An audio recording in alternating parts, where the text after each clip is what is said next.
No. It's okay. Again, we're in Isaiah 49, chapter 49, verse 14, the the middle of the second side or the second sheet that we sent out, or it's in the chat box as well. If you don't have access to that link, I'm sure Madalena can post it again. Actually, I can post it again.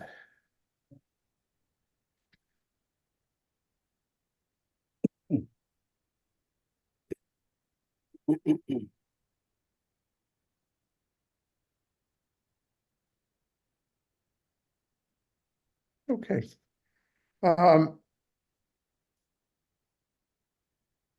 Someone asked after last week if we know the age of the writer here, or in general the ages of prophets when they wrote their or when they spoke their words. And I guess you could probably break down, crunch the numbers with certain prophets to see when they say it was in a certain year of the reign of so and so, and if we could figure out when they were, you could probably. But I think the main point was, Eileen, there's nothing discreet about the question. I don't think. I hope not. But I think your point was, it seems like the author is writing from a viewpoint of old age. Was that your point? Thinking about life in general, I Right. guess from an older age. Yeah. Reflections. Reflections and distance and looking at things globally, perhaps, on a cosmic level.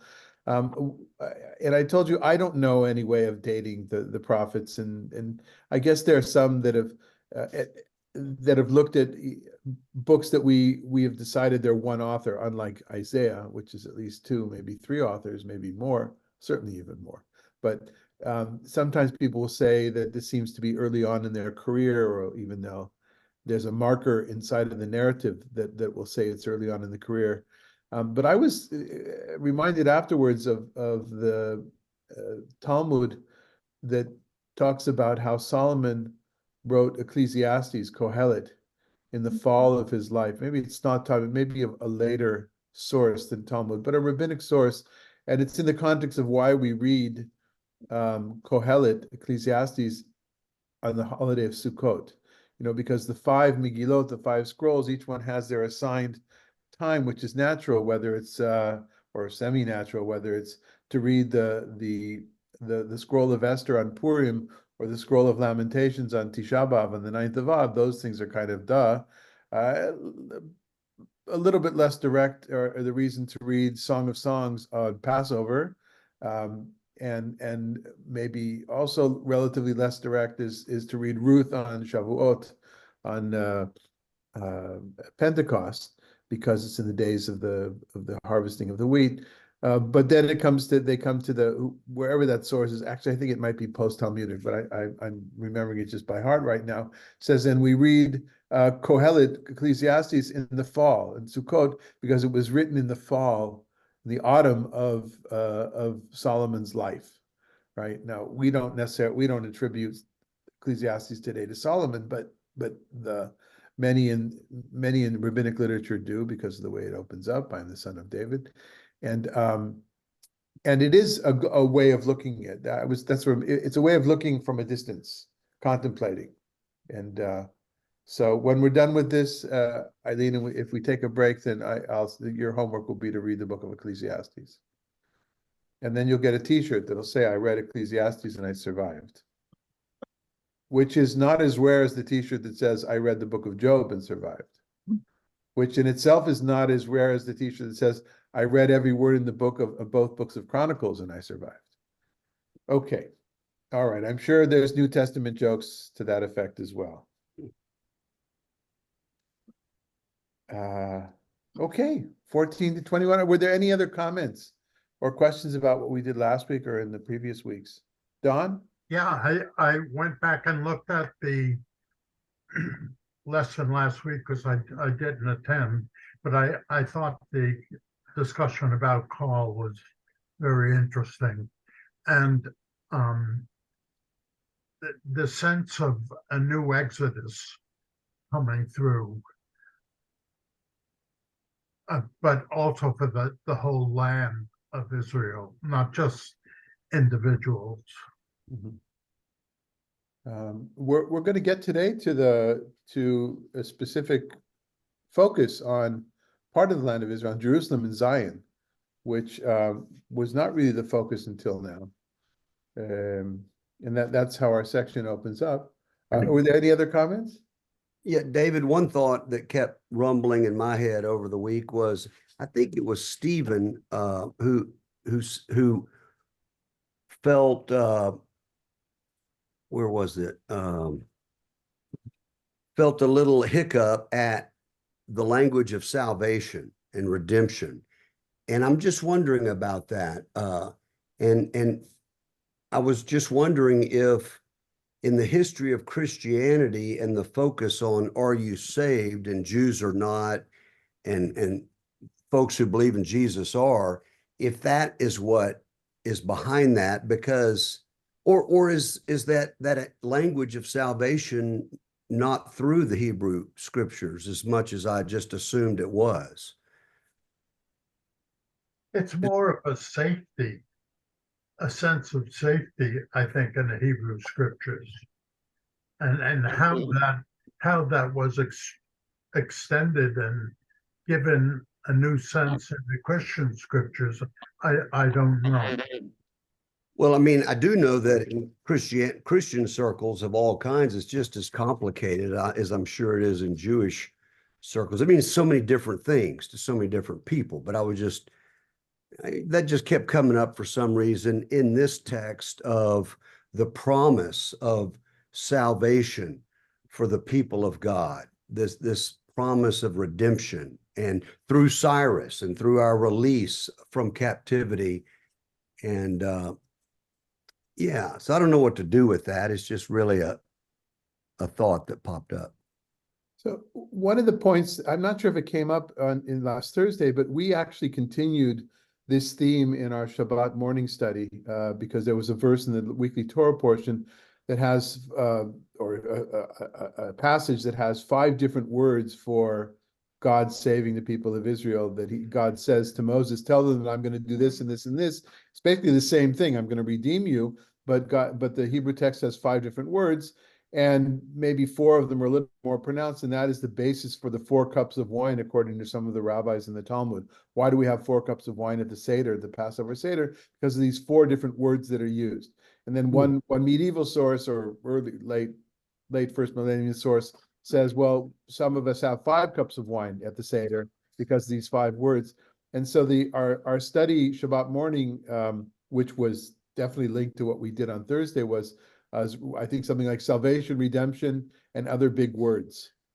Big words, meaning complicated words. And that's I think the point that Stephen, the point that I made at some point, whether it was on Thursday or on Shabbat, was is that for the Hebrew Bible, salvation and all those words, they're earth-based. They're all earth-based things. They're all reality.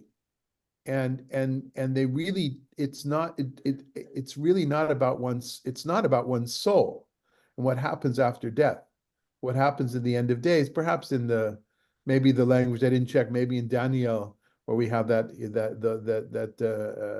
the apocalyptic literature, perhaps there's language of the end of days, but in most cases, and for the Israelites in Egypt, as Don pointed out, the new Exodus, it was the physical well-being, physical safety, as Don said as well. So that's one difference. And then, of course, when you come to modern or contemporary Christianity, there's going to be all sorts of views as well. They're not necessarily thinking of, I'm guessing, I think that's what you were saying, Stephen, not necessarily about afterlife. Mm-hmm. I had a long overdue conference, Zoom conference with a new friend of mine who I met in the summer, who does interfaith work in Baltimore, in that area, kind of academic. He's an academic. He publishes articles, academic critical articles in German Jewish philosophers and things like that. Not really the same wheelhouse, but does have a lot of experience in interfaith dialogue.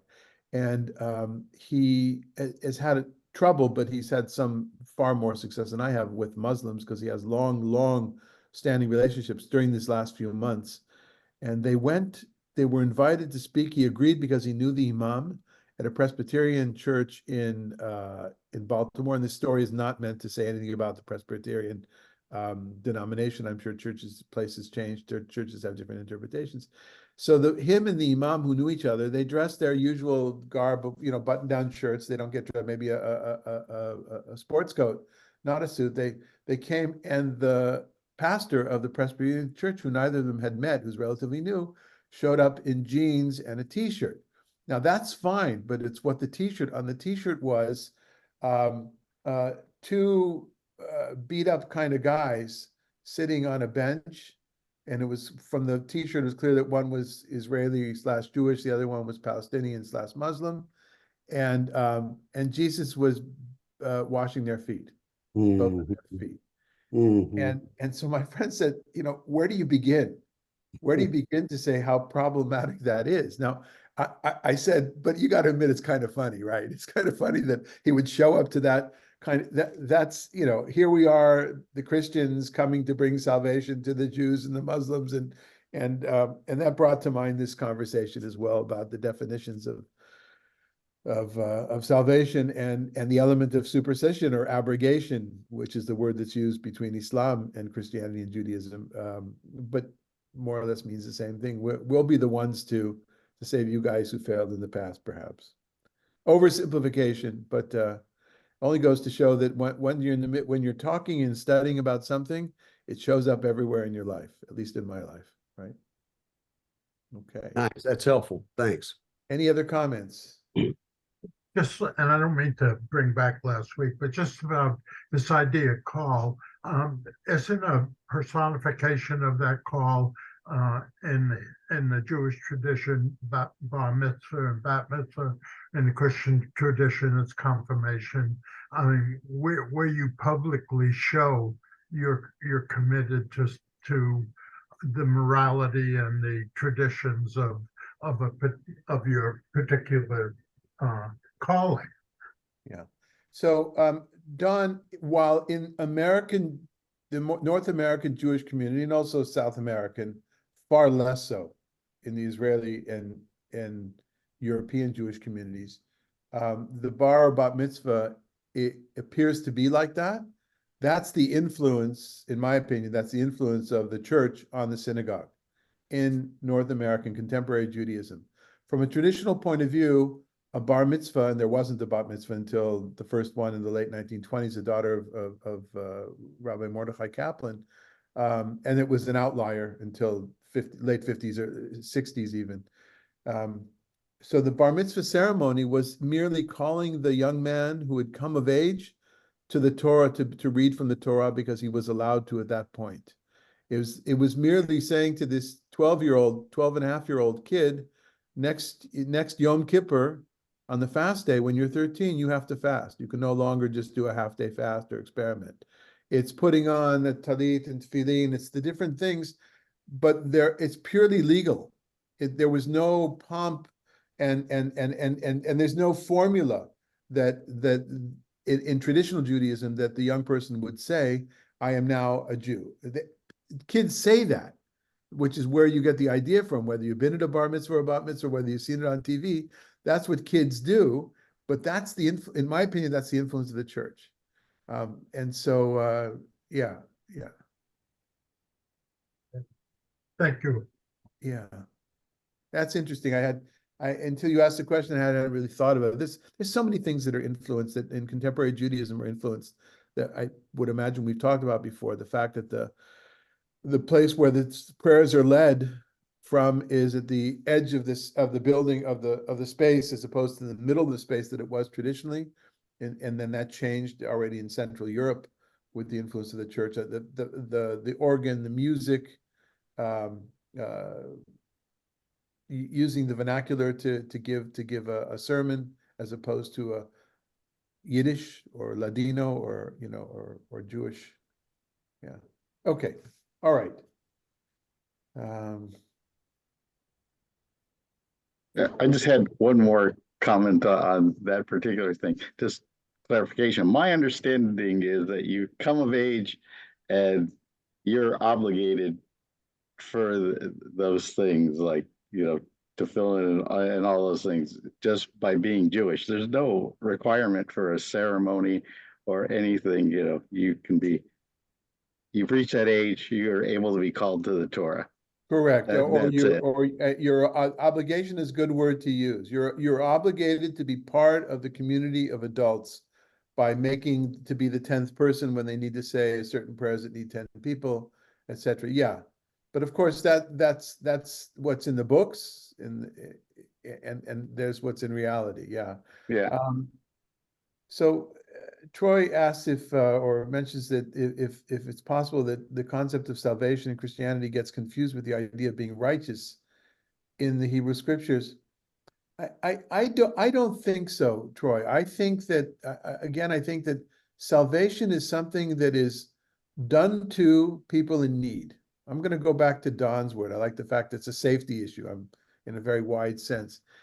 It's not about and it happens to people who are not righteous as well. They're involved. While the nation needs to be righteous to merit being saved by God, there are people that are swept up in the salvation who are, when on a plane like this, when it's a national or it's a political issue, who are not necessarily righteous themselves. Okay, that's what occurs to me. Okay then. Dan, you want to read for us 14:21?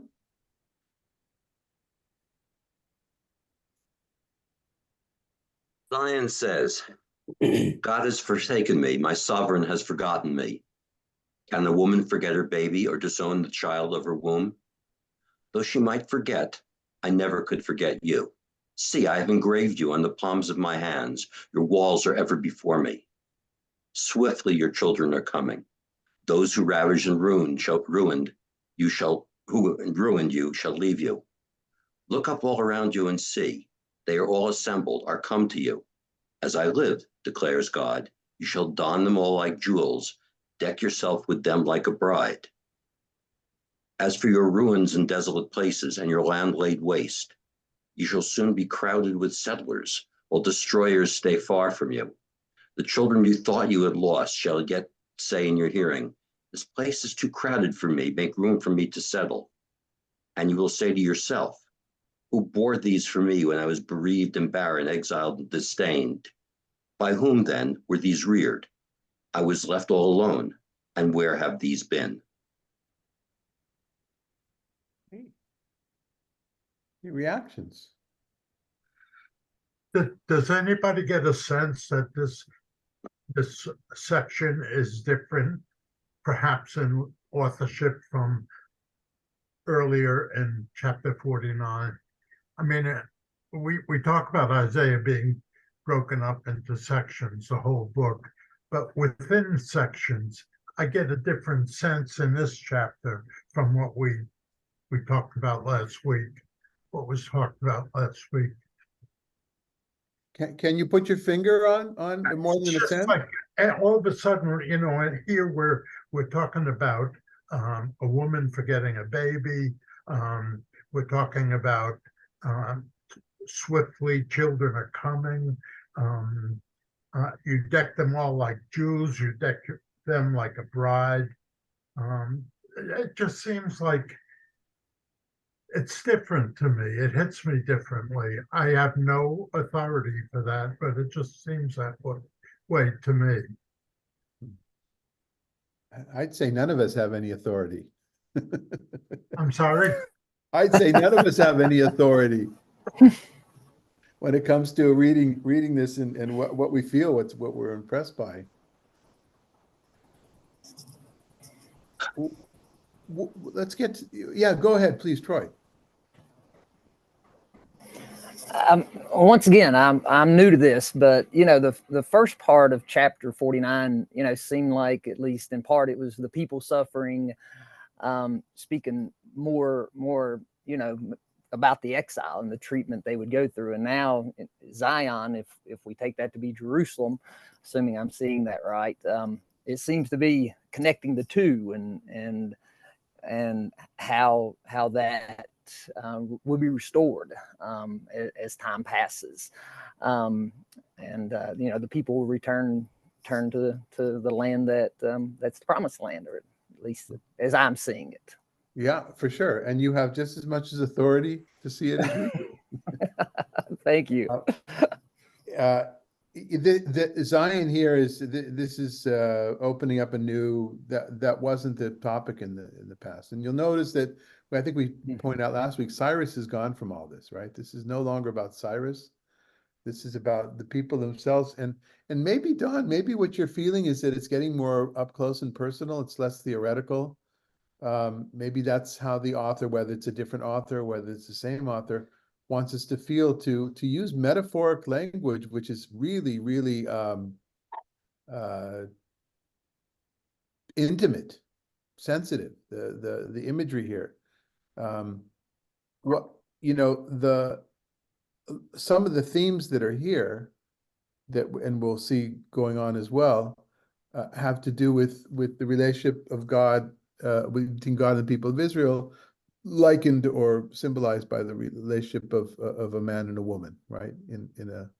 To me, there's a number of different prophets that use this. To me, the one that stands out the most is Hosea, who is commanded to marry a prostitute and divorce her. And I mean, it's a difficult kind of a story. Maybe one day we'll do that book. That's a hard one to do.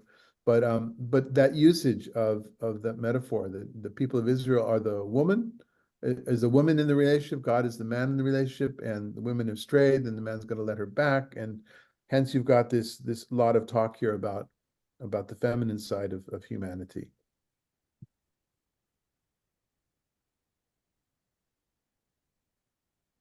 Nothing, folks? No, nobody's got any relation. Your comment about recycling and reusing themes struck me, because I just picked up a book. It's called Finding Jesus in the Psalms. And I'm thinking to myself, that's the last place I would look to find Jesus, because all of Jesus's words are from the Hebrew scriptures. I would find Jesus in the Hebrew scriptures because I'm familiar with the words he spoke, and I can identify with them in the Hebrew scriptures. So I'm almost sorry I bought this book. So you're not recommending it to us? I'm sorry, David. So you're not recommending the book to us? Well, I haven't read it yet, but I just think the title of it struck me as being no. Okay.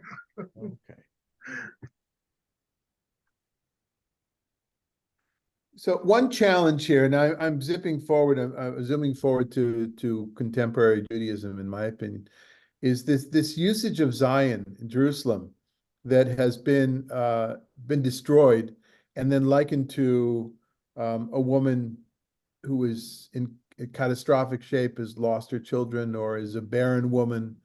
That's used a lot. I mean, you find it in Lamentations, you find Jeremiah, you find it in a lot of places.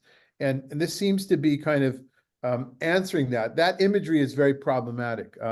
I'm perfectly happy to study it and to comment on it. But one of the challenges in the Jewish liturgical tradition is that a lot of these words were brought into the liturgy early on. I mean, hundreds and hundreds of years ago, and have remained even though reality is changed. So, for instance, there's a blessing at the wedding that in Hebrew it's one of the 7 blessings that are said to or in honor of the couple. Sos tasis v'tagel ha'akara. May the barren one once again rejoice. And the reference is to Jerusalem. And I stopped saying those words over 20 years ago, 25 years ago maybe, and I changed them a little bit different in the Hebrew, because basically what you're saying, it's problematic, number one, because I don't think that Jerusalem today is in ruins, and I don't think the state of Israel is, I mean, with even all that's going on now in the war, I still think that we're in a very different place than when Jews were dispersed around the world and suffering from anti-Semitism in most places, not everywhere, but in most places, most of the time. So I don't think of Jerusalem, of Zion, of the people of Israel in the same way. Something changed in the 20th century. That's number one. And number two is, even if I did, to use the image of a woman who has not given birth, a woman who is barren, as the epitome of sadness, of catastrophe, is pretty messed up. We see that now, these, post 60s and 70s, we see that after the feminist movements of various stages, we see that I hope we see that very, very differently now, to use the imagery of a barren woman for various reasons. And so that's in the background when I read something like this. It's important to understand where it's coming from, because when a man writes this millennia ago, the success of a woman is giving birth. That is the success of a woman. What other reason would the woman have to exist? I'm oversimplifying, of course. You find this same imagery that we have here at the end of the book of Job, for those that do have the t-shirt that said, I read the book of Job and I survived. At the end of when Job gets everything back, gets his wife back and children back. Of course, it's not the same wife, it's not the same children, but again, from an androcentric point of view, from a man-centered point of view, that's less important. It's not important even.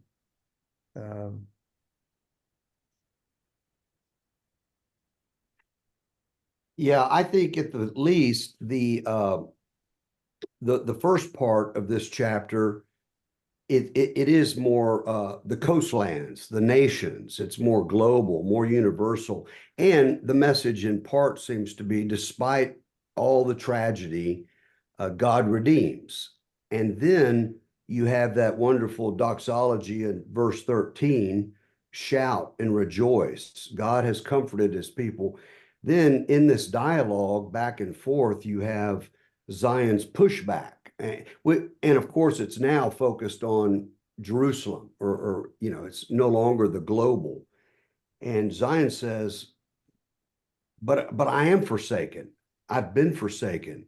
I've been forgotten. And then I don't see the barrenness. I see how you were talking about it, but here, isn't it? She has a baby. Who could forget her own child, no matter what happens? How much more then would God care for? I don't see the barrenness here. What I see is the usage of the woman as a symbol, as a metaphor between the woman and her womb, as a measure of success, as a measure of correction. It's No, I get that part. I just think that it reminds me of the parables of Jesus, where, even a earthly father will do this for his son. How much more, So it's almost like an earthly analog to a more, transcendent love. That we can imagine it just from our earthly experience, but it goes way beyond that, even that. So again, there's this dialogue. It's like Zion says, but I'm forgotten. And then God says, wait a minute, how could you be forgotten? I could never, ever forget you. And then back and forth they go.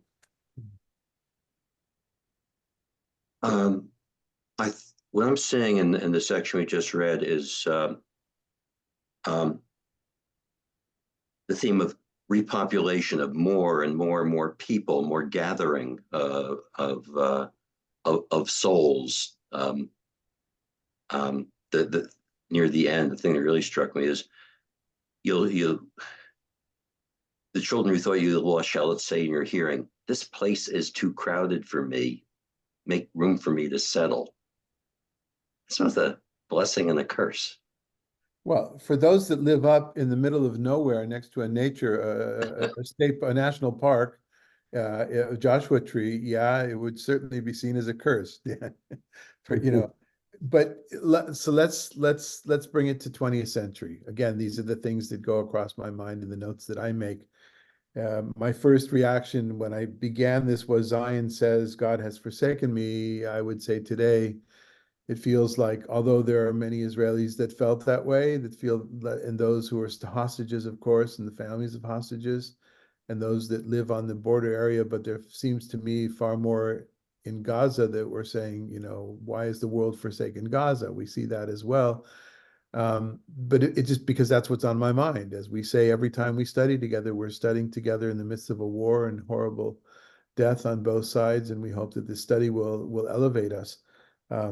And then I get down to the part, 6 lines before the end, you shall soon be crowded with settlers. Now that's the language of the English here. Ki ata tetzri miyushav, you'll be narrow, crowded, from miyoshev, from people that are sitting. So yeah, settlers, but it's not the same word as we use. Mijashvim, yeah, almost the same word. The settlers today. But the point is, think about, Dan, think about all that you heard about Israel in your lifetime and how Israel needs you to move there, right? Israel, that's been in educational circles, certainly less so in the Reform movement, certainly in the conservative movement and Orthodox Judaism. Israel needs you to move there. And you say, but if we all move to Israel, it's going to be really crowded. No, God will provide. That's kind of an Orthodox answer. By the way, also this to me is echoed. This verse is echoed in that in the chapters of our fathers, Pirkei Avot, one of that wisdom literature part of the Mishnah, some of the oldest traditions in the Mishnah, the Talmudic literature we have, says there were three miraculous states of Jerusalem when the temple was standing. One of them was that three, I think I have it. One of them was there were never flies. With all in the temple, there were never flies. With all the sacrifice, the blood, everything, there were never flies. Number two, nobody ever said there was always room for people to bow down, to get down on their knees at that part of the worship when they're to get down on their knees. Which, if people are standing in a crowded room, there's not room for everybody to bow down, right? But that was the miracle, was that everybody had room to bow down, to get down on their knees. The third was, nobody in Jerusalem ever said, I don't have a place to stay. All the pilgrims that came. So that's the blessing. On one hand, the blessing is it should be so crowded, and the flip side is that, and yet you won't feel the way that Dan feels when he comes to Palm Springs, crowded Palm Springs. When he goes into town in Joshua Tree, in the little village there, oh, it's so crowded here. Yeah. Okay, if you folks in Texas knew, it would be like, the people that say they live in Fredericksburg, but really they're living about 10 miles out in the middle of nowhere. I'm thinking of certain people that we know, Stephen, and they go into Fredericksburg and they feel, oh, it's so crowded here, right? Mm-hmm. I hope I covered for you, it'd be like, Stephen, it would be like going into to Santa Barbara. Oh, so what urban Santa Barbara is so crowded. I don't have to go around. I hope Mirta, I don't know if you live in London or where you live in the UK, but whatever it is, wherever people feel.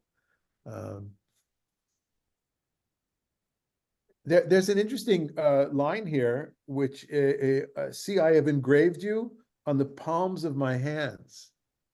Did that, any thoughts about what that might mean? Where that comes from?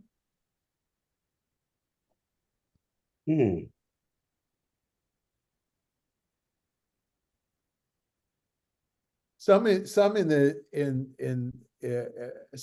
the understanding that this must mean hands are not necessary. Here it does say, it says in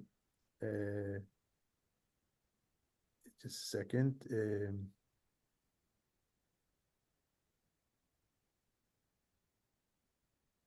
Ein al kapayim. Ein al kapayim chokoticha, right? So chakuk means to be engraved. Chok is law. It's engraved. It's written, and kapayim usually mean this, but some people understand this mistakenly. I think that it's the tefillin, like you write them bind them on your arms and close to your heart, and on your head, close to your brain. But the Septuagint has on my hands I have painted your walls. That's what's in the Septuagint. But it seems though, and this I get from Blenkinsop, I can't pronounce, I don't know, however one pronounces his last name, is that in the ancient Near East, there are examples of gods that have a plan of the city on their hands. There's an example like that. Don and then Rita Claire. Yeah, I was gonna say, it's like a divine tattoo that you'll never forget God's presence with you. Yeah. Rita Claire? I was thinking of palm reading, God is the palm reader. you know. Interesting, yeah. You have a strong lifeline. Okay, anything else?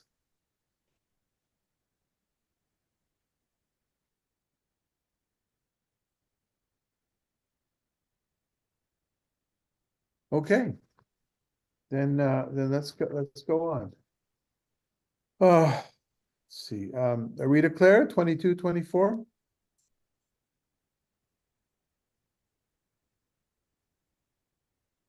And you will say to yourself, who bore these for me when I was bereaved and barren, exiled and disdained? By whom then were these reared? I was left all alone. And where have these been? Thus said my sovereign God, I will raise my hand to nations and lift up my to peoples, and they shall bring your sons to your bosoms and carry your daughters on their backs. Kings shall tend your children. Their queens will serve you as nurses. They shall bow to you face to the ground and lick the dust of your feet. And you shall know that I am God. Those who trust in me shall not be shamed. Can spoil be taken from a warrior, or captives retrieved from a victor? Hey. Did you want me to go on? No, let's talk about this passage a little bit. Something very specific. Kings shall tend their children, the queen shall serve you as nurses. Can you comment on the translation?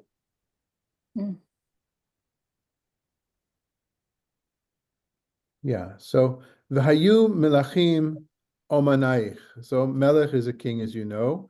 An oman is someone who adopts another child. A protector is a word. What's the word that when the court will assign a child a guardian? Guardian. I think that's an oman. At least that's how we use it in modern fostering. I think is that word is used in fostering children as well. So not a blood relationship, not a parent, but somebody else who's stepping in to take care of, protect. And sarotehem is you were hoping for the word malkot, malka, which is this melech is king, malka is queen, but a sarah is a noble woman. And so in the context here, because of the parallelism, they translated king and queen, and then they become a meneket. A meneket is a nursemaid, not a nursemaid, meneket. So again, not the mother of, at least except for that story where Moses' sister tricks the daughter of Pharaoh into hiring his own mother, but she doesn't know it's his own mother as the nursemaid.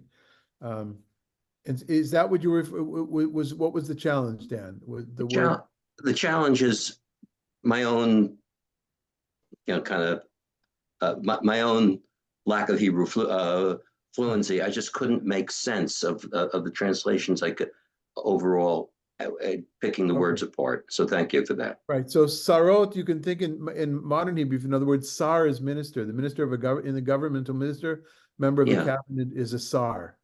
Yeah. And so what I was reminded here, of course, is the daughter of Pharaoh. And this seems to be maybe even a template for our author here, is who takes care of the one who becomes the savior of Israel? Again, savior from a physical safety point of view. Moses is the savior. Who takes care? It's the daughter of, it's the queen to be. And it's Pharaoh himself, the king, who took care of him in his house for 40 years.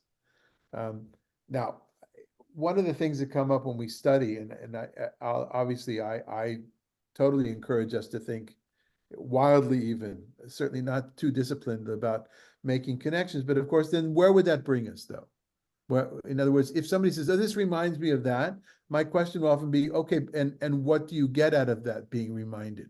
So I would say, if the biblical author wants us to be reminded of another passage, sometimes done with a very rare word, but sometimes done on a theme like this, then what would I get? What would be the author, the later author's intention in having us think of that story? And so my answer to that, to my own critical way of or demands, my own demands is to think, yes, those that tormented you, those that subdued you, whatever, they're going to be involved in taking care of you afterwards. That's what I get out of the Pharaoh and daughter of Pharaoh story at the beginning of Exodus, right? They're the ones who took care of the one guy that got everybody out of the situation that they were responsible for as royalty. And maybe that's hinted at here. I don't know, but at least that's where that takes me. Yeah.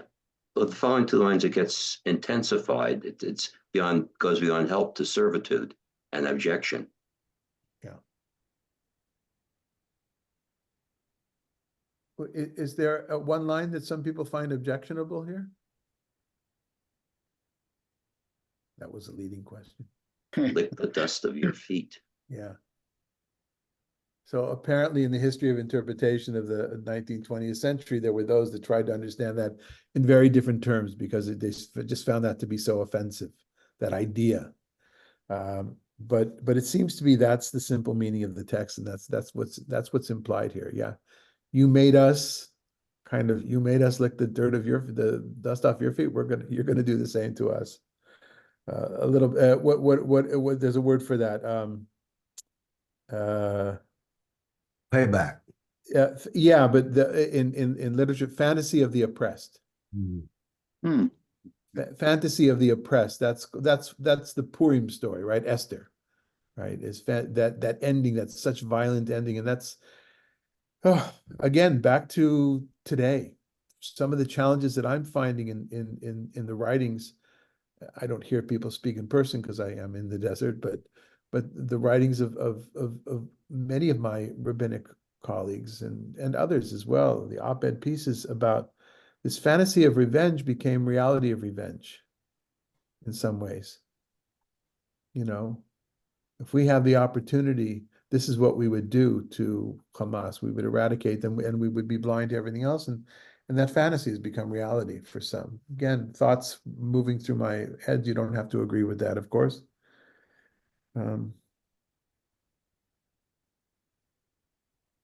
Yeah. Okay. I'm not sure. Yeah, no, I think the last few lines also are a little bit yeah,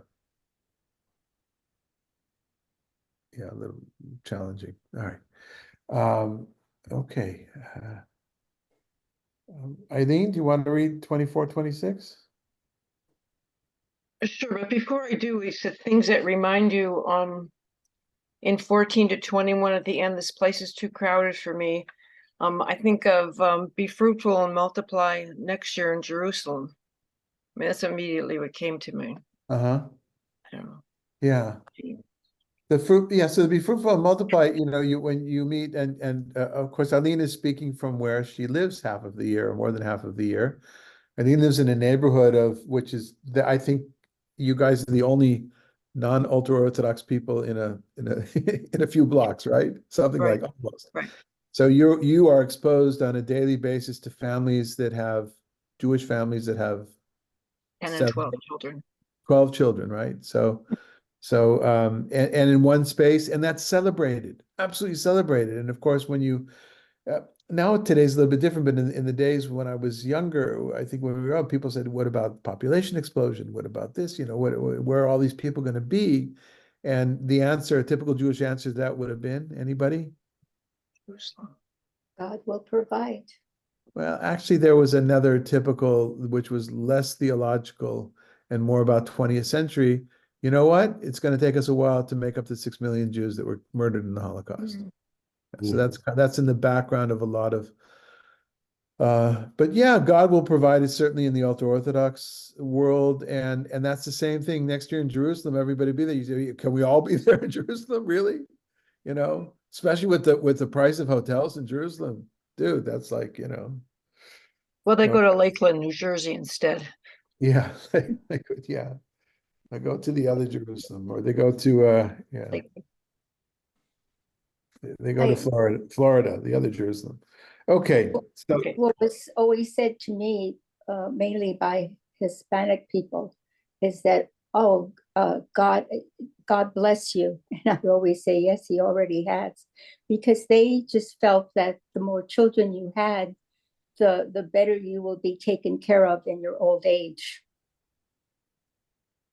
which of course today means the more children you have, the more children you'll be taken care of in your old age. Well, I could honestly say, thank God, I'm grateful for my children. Yeah. Amen. And look what happened in China. Now they want us to repopulate. Yes. Yeah. Yeah. Okay then. All right. Should I read? Yes, please. Okay. Yet thus said God, captives shall be taken from a warrior, and spoil shall be retrieved from a tyrant. For I will contend with your adversaries, and I will deliver your children. I will make your oppressors eat their own flesh. They shall be drunk with their own blood as with wine. And all humankind shall know that I, God, am your Savior, the mighty one of Jacob, your Redeemer.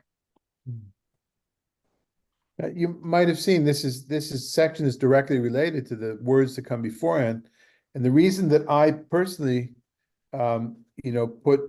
divide them is I try to follow the signs in the Hebrew text itself that you could see it in English as well, but the Ko Amar Adonai, which we've mentioned before, thus says God, or thus says sovereign God, and that gave me the indicator that's a new section that starts. Also, another thing is, if you look in the Hebrew, for those that read Hebrew, at the end of the lines, often there's a samech in parentheses or a pei.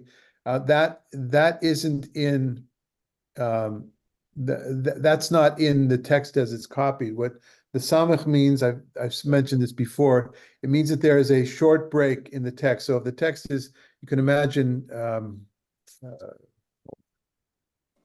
I just want to take this opportunity. We don't do this so often. Let me just get up.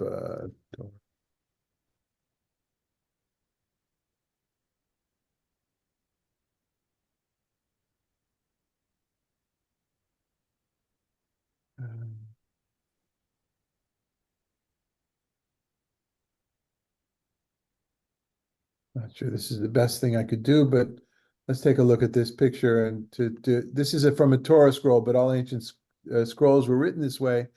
Can you see my cursor? Yes. Okay, so the Hebrew is written right from right to left. It's in columns. This is how all scripture is written. And wish I had a better one, but you see here, there's a break in the words in the middle of the line. Right? That is when it says samech in the Hebrew. It means a parsha stuma. Satum means closed. So there's a break, but it's a closed break, meaning it's just for the space of a number of letters. Different manuscripts have different kind of styles with that. It's not mandated exactly. And then there's a parsha ptucha where the line ends, and then it's blank to the end of the line, as you can see here and here and here. This is a smaller break. This is a larger break, right? So I can't think of a parallel in English when we do, but of course there's no punctuation here. As you can see, well, maybe you can't see so well, but it's just the Hebrew letters. There's no punctuation. There's no vocalization. It's just the consonants of the text. And so when I break down the text, I kind of follow that to a point. I mean, I didn't want to make a separate section for those last two lines that were added at the previous section, but that's why you see it further up the page. You see a pei in the Hebrew. that means it's a larger break. Anyway, that's but the first beginning of this section is an answering to the last two lines of the previous section. Yes, indeed.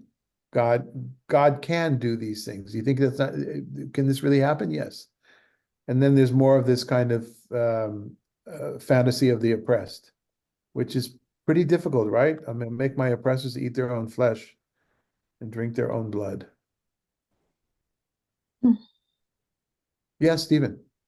So this is a big change from a few lessons ago here where we talked about Israel, being the light for other nations, and now all of a sudden we're making the people, the losers eat their own flesh. This is just a very drastic change. So it actually was just actually last week we had it. We've had it before, but last week we had a light to the nation, light of the nations. So Yeah. in your mind, in your spirit, those things can't coexist, right? No, this is really like a victory lap, and you're really taking task to whoever you've oppressed. Yeah, whoever was oppressing you now is your servant, and not only that, you're going to make them drunk on their own blood. This is God saying this, that's how he's going to show humankind that he is the God of Jacob. So I guess in their minds, while it's very uncomfortable for you to hold space for both of those things at the same time, I think in the minds, the ancient minds, is that's how we become, at least in this ancient mind, we become a light of the nations by doing this to those that oppressed us. Let's remember also, this isn't just our competition, so to speak. This is those who oppressed us. Mhm. I'm reminded here of the person that wants to climb the corporate ladder, which I know nothing about other than movies and TV. Let's in books. I have no real knowledge of this, but what we learn in that fantasy world is, or maybe not so, is that people climbing to the top and willing to do whatever it takes, whatever it takes to succeed, stepping on whatever needs to be stepped, and then perhaps being, the show, at least it again in plots of TV and movies, showing the person who dared to compete with them, they're in the, they're whatever. Yes, Troy, sorry to ramble.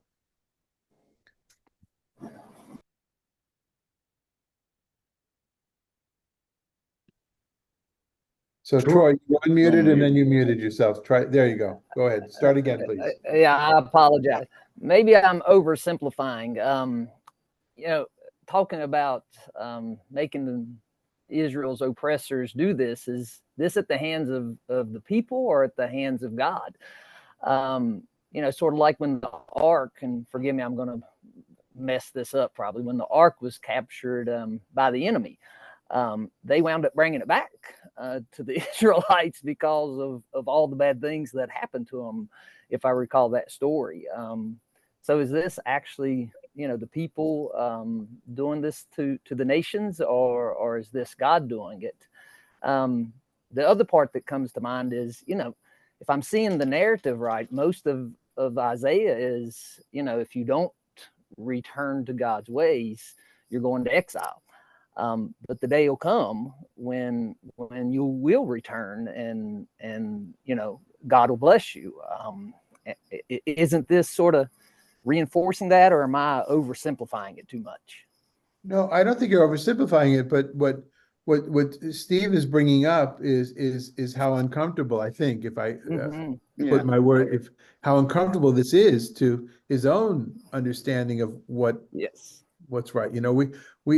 We don't like to think of God being this, and yet to answer your question, Troy, it's very clear here. This is God who is doing this for the people, whether the people themselves make it happen, right? If let's say the returned Judeans come and say, "Now lick my boots," right? It doesn't matter. That's God is making that happen. In other words, God has created that situation in which that's going to happen, and would it be literal or more symbolic like? Because I agree with you. If it's literal, that's extremely uncomfortable, even though the enemy, you know, has been extremely brutal. So if it's literal, I'm right there with you. I've just been hopeful that it's symbolic, you know, and being extreme. Um, one commentator noticed that when the oppressors ate their own flesh and drank their own blood, is perhaps symbolic, as you say, of self-destruction, but that's also kind of what happened historically after Nebuchadnezzar, or in Nabunadid. In that time period, that's when things started to fall apart in Babylonia. So it reflects something that actually happened historically. So now, did that exactly how that happened? I don't know. Look, there's a imagery in Lamentations of women eating their children, right? Can you even imagine? I'm not sure that's meant to reflect a reality, but I don't know. Other folks?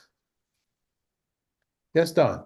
This extends to the whole world, not only to Israel and nearby countries, but I mean, God's goal is to make it clear of the supremacy of God for the whole world.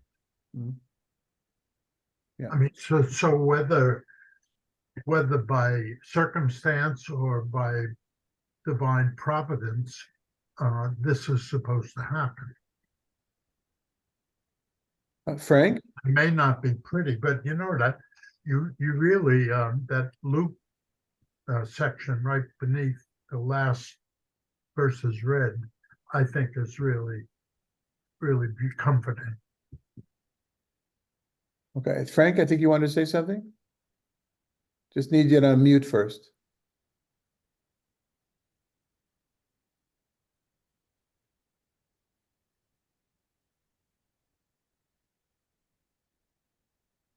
That right? Yeah. Well, you invited loose associations. Here's one that'll make you sorry. But when I think about climbing the corporate ladder, I can remember when I was a teenager, which is a long time ago, seeing a movie called The Man in the Gray Flannel Suit, starring Mhm. Peck. And he was climbing the corporate ladder, and then it turned out, I've forgotten some of the details. He had a child from when he was in the war, and that came out and threatened the marriage. And he ends up declining to move up the corporate ladder to a higher position in order to live a simpler and more modest life with his family and with this child that he now takes responsibility for. Made a tremendous impression on me for some reason as kind of a moral thing. I Mhm. remember it like it was yesterday. So that came to mind thinking about the tension between Mhm. Light of the Nations and the fantasies of the oppressed. Mm. Falls in the middle somewhere. I don't know. Thank you. Recently, I'm part of a study group that looks at some of the ultra-Orthodox thinkers of the late 19th, early 20th, or 20th century. And in Rabbi Yoel Teitelbaum's writings, which he's known to be the most anti-Zionist of the Hasidic Rebbes, the Hasidic leaders, and he died in the, I don't know, 70s, I guess, 80s, 70s, late 70s. But he writes in the 50s how when you move to the land of Israel, he's talking to his own people, by the way. He's not talking to secular Jews or to modern contemporary American Jews. He's talking to ultra-Orthodox Jews who have moved from Europe and been saved in the United States. When you go to Israel, if you choose to live in the land of Israel, you are held at a higher standard. You've got to change your behavior. It's demanded of you by being there. The spotlight is on you by being there from a theological point of view. He wasn't talking sociologically. He's going, God will hold you to a higher standard. You can mess up. It's so much easier to mess up because there's so many more obligations there. And so that's the flip side of climbing the corporate ladder and succeeding, but also to be in, as Frank pointed out, to be in the spotlight. And you know what? no thanks. I'm gonna do fine right here, and I'm gonna create my own city in upstate New York called Curiosity Isle. All right, everybody. Any parting words? Dan, looks like you got something on your tongue. on But the- they just, something you said just sparked, I had childhood friends who moved, a friend who moved to Israel, then moved back and found moving back difficult because the only way to express their Judaism in the United States, they felt, was to be part of a religious community, whereas in Israel, they could just be Jews. Right. Hmm. Okay, everybody. So have a good weekend, and we'll see you next week. Thanks for being here. Thank you.